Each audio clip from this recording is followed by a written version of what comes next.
పోలవరం జిల్లా రంపచోడవరంలో 40 శాఖల పనితీరుపై సీఎం చంద్రబాబు సీరియస్ అయ్యారు. 2024 ఎన్నికల్లో ప్రజలిచ్చిన చారిత్రాత్మక తీర్పును అధికారులు గౌరవించాలని సూచించారు.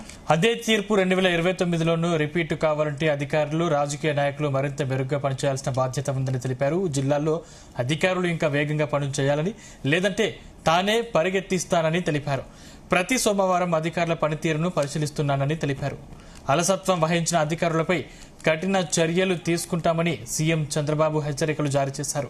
ఇవాళ రంపచోడవరంలో ప్రభుత్వ పాఠశాలలో మెగా పేరెంట్ మీటింగ్ నిర్వహించారు. ఈ కార్యక్రమానికి సీఎం చంద్రబాబు, నారా లోకేష్ హాజరయ్యారు. ఈ సందర్భంగా విద్యార్థులతో కలిసి మధ్యాహ్న భోజనం చేసి సరదాగా ముచ్చటించారు.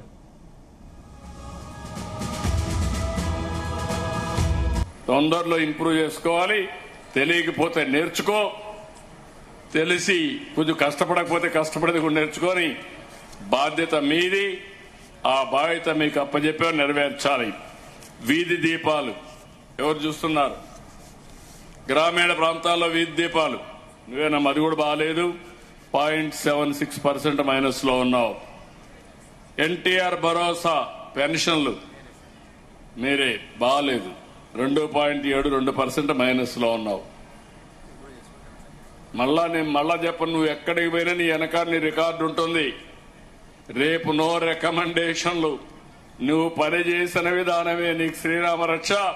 పిల్లలకు పరీక్షల్లో మార్కులు ఎట్టొచ్చాయో మీ జాతకాలంతా రాస్తున్నా అవి మీ వెనకాలనే ఉంటాయి. మీరు మంచి చేస్తే మంచి అంటారు, మీరు చేయకపోతే చేయలేదంటారు. డ్రింకింగ్ వాటర్ తమరు కూడా బాగలేదు, 5.12% మైనస్ లో ఉన్నావు స్టేట్ కంటే. మీరేం చేస్తారు నాకు తెలీదు. కలెక్టర్తో మాట్లాడుకోండి. కలెక్టర్ గారు, మళ్లీ వస్తా, నాకు ఒక కమిట్మెంట్ ఉంది. పోలవరాన్ని ఒక మోడల్ జిల్లా చేస్తానన్నానంటే మళ్లీ వస్తా. పూర్తి డీటెయిల్స్ మా ప్రతినిధి ప్రసాద్ అందిస్తారు. ప్రసాద్, అటు రంపచోడవరంలో 40 శాఖల పనితీరుపై సీఎం చంద్రబాబు ఏ విధంగా అయితే కామెంట్స్ చేశారో మనం చూస్తున్నాం. ఎలా చూడాలంటారు వాటిని? డీటెయిల్స్ అంటే ఇది సీఎం చంద్రబాబు అధికారులని సున్నితంగా హెచ్చరించారని మనం చెప్పుకోవచ్చు.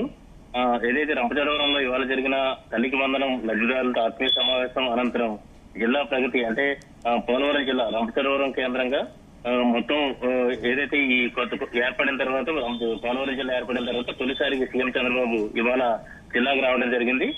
అదేవిధంగా ఈ మొత్తం ఈ తల్లికి వందనం లబ్ధిదారులతో ఇంటరాక్షన్ అనంతరం చివరిగా ఈ పోలవరం జిల్లాకు సంబంధించి 40 శాఖలకు సంబంధించి పనితీరు ఎలా ఉందో వివరించడం జరిగింది. స్వయంగా బహిరంగంగానే ఆయన బహిరంగ సభ ద్వారా ప్రకటించడం జరిగింది. ఇందులో చూస్తే కనుక ప్రతి శాఖకు సంబంధించిన మొత్తం 40 శాఖలకు సంబంధించిన ర్యాంకింగ్స్ ను కూడా సీఎం చంద్రబాబు బహిరంగంగా ప్రకటించారు.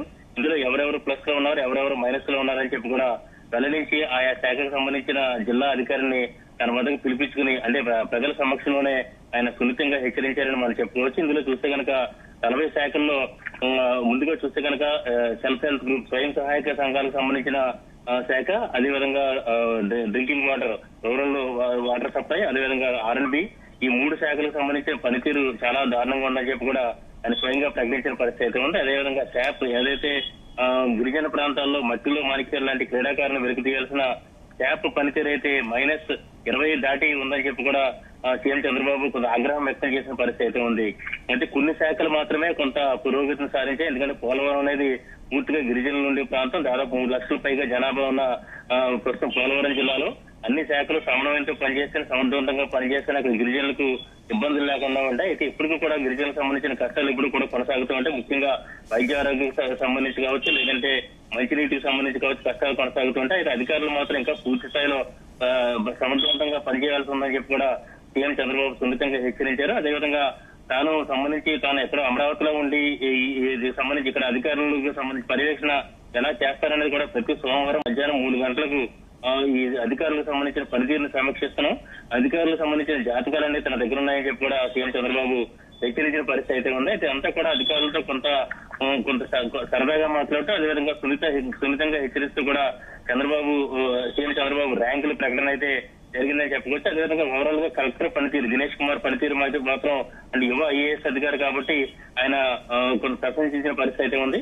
ఓవరాల్ గా చూస్తే కనుక ఈ మొత్తం ఈ అధికారుల పనితీరును ఆయన రానున్న 2029 ఎన్నికలకు ముడిపెట్టి కూడా మాట్లాడడం అనేది కీలకంగా మారింది. ఎందుకంటే 2024 ఎన్నికల్లో ప్రజలు అపూర్వమైన మెజార్టీని తనకి ఇచ్చారు. దానికి మించిన సీట్లు రావాలంటే ఖచ్చితంగా అధికారులు సంబంధించిన బాధ్యత కూడా ఉందని చెప్పి కూడా చంద్రబాబు హెచ్చరించిన పరిస్థితి అయితే ఉంది. ఏదేమైనా కూడా అధికారులకు సంబంధించి కొంత సున్నితంగానే హెచ్చరించారు. అదేవిధంగా ఆయన వెళ్తూ కూడా మొత్తం జిల్లా అధికారులందరితో కూడా కొంత గ్రూప్ ఫోటో దిగి సమన్వయంతో మాట్లాడిన పరిస్థితి అయితే ఉంది. ఏదైనా సీఎం చంద్రబాబు ఇలా అధికారులకు సున్నితంగా హెచ్చరించడం అనేది కూడా చర్చనీయాంశంగా మారింది. దీన్ని అధికారులు ఎలా తీసుకుంటారో చూడాల్సి ఉంది. ఎందుకంటే రానున్న రోజుల్లో పనితీరు మెరుగుపరుచుకోవాలని చెప్పి కూడా సీఎం చంద్రబాబు హెచ్చరించిన నేపథ్యంలో మొత్తం 20 అన్ని జిల్లాలకు సంబంధించి రాష్ట్రంలో అన్ని జిల్లాలకు సంబంధించిన అధికారులకు ఇది ఒక సున్నితమైన హెచ్చరికగా కూడా అనుకోవచ్చు.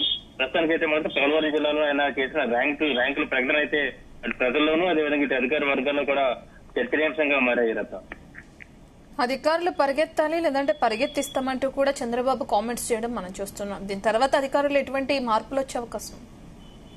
ఖచ్చితంగా ఏదైతే చంద్రబాబు గత నుంచి కూడా చెప్తూ ఉన్నారు, తను 96 చంద్రబాబును చూస్తారు అని చెప్పి కూడా గత నుంచి కూడా చెప్పిన పరిస్థితి అయితే ఉంది. వాస్తవానికి చూస్తే కనుక గత ఏడాది సెప్టెంబర్ నుంచి ఆయన ఆకస్మిక పర్యటనను ప్రారంభిస్తారు. ఎందుకంటే 1996లో ఉమ్మడి ఆంధ్రప్రదేశ్ ముఖ్యమంత్రిగా చంద్రబాబు అప్పట్లో ఆకస్మిక పర్యటనలు చేసి తనిఖీలు చేసి అధికారులను హడలెత్తించేవారు. అయితే అలాంటి పర్యటనలు మళ్ళీ ప్రారంభిస్తారని చెప్పి కూడా గత ఏడాది ప్రకటించి సెప్టెంబర్ నుంచి ప్రారంభిస్తారని చెప్పి కూడా కొన్ని నెలల క్రితమే తణుకులో జరిగిన సమావేశంలో ఆయన ప్రకటించడం జరిగింది. అయితే చంద్రబాబు మాత్రం ఆ తీరులో ఆకస్మిక తనిఖీలు అయితే చేయట్లేదు, కానీ పూర్తి స్థాయిలో తన వద్ద నివేదికలు అయితే తీసుకుంటున్నారు. ఆ ఇంటెలిజెన్స్ ద్వారా కావచ్చు, లేదంటే పార్టీ ఉన్న వ్యవస్థ ద్వారా కావచ్చు, లేదంటే అధికార వర్గాల ద్వారా ఆయన ఒక నివేదిక అయితే తెప్పించుకుని ప్రతి శాఖకు సంబంధించి క్షుణ్ణంగా ప్రతి నివేదికను తన టేబుల్ వద్దకు తెప్పించుకుని పూర్తి స్థాయిలో నివేదికతోనే ఆయన మాట్లాడుతున్నట్టుగా కూడా మనం అర్థం చేసుకోవచ్చు. అదేవిధంగా తాను 76 ఏళ్ల వయసులో కూడా ఒక మిషన్ లా పనిచేస్తాను, అధికారులు అయితే ఇంకా పరిగెత్తాలని చెప్పి కూడా చెప్పిన పరిస్థితి అయితే ఉందో. ముఖ్యంగా కీలకమైన శాఖలు వైద్య ఆరోగ్య శాఖ కావచ్చు, లేదంటే ఇటు R&B కావచ్చు, అదేవిధంగా స్వయం సహాయక సంఘాలు ఈ కొన్ని శాఖల పనితీరు మాత్రమే బాగుంది, మిగతా శాఖలన్నీ కూడా చాలా వెనుకబడి ఉన్నాయని చెప్పి కూడా చెప్పిన పరిస్థితి అయితే ఉంది. దీంతో పోలవరం జిల్లా అధికారులు కలెక్టర్ దినేష్ కుమార్ ఆధ్వర్యంలో రానున్న రోజులు ఎలా పనిచేస్తారో చూడవలసింది. ఎందుకంటే రాష్ట్రంలో అతిపెద్ద ఒక నియోజకవర్గాన్ని ఒక జిల్లాగా ఇచ్చి ఇక్కడ పోలవరం జిల్లాను ప్రతిష్టాత్మకంగా అభివృద్ధి చేస్తారని కూడా సీఎం చంద్రబాబు చెప్పిన నేపథ్యంలో అధికారులు ఎలా పనితీరు మెరుగుపరుచుకుంటారో చూడాల్సి ఉంది. Thank you Prasad.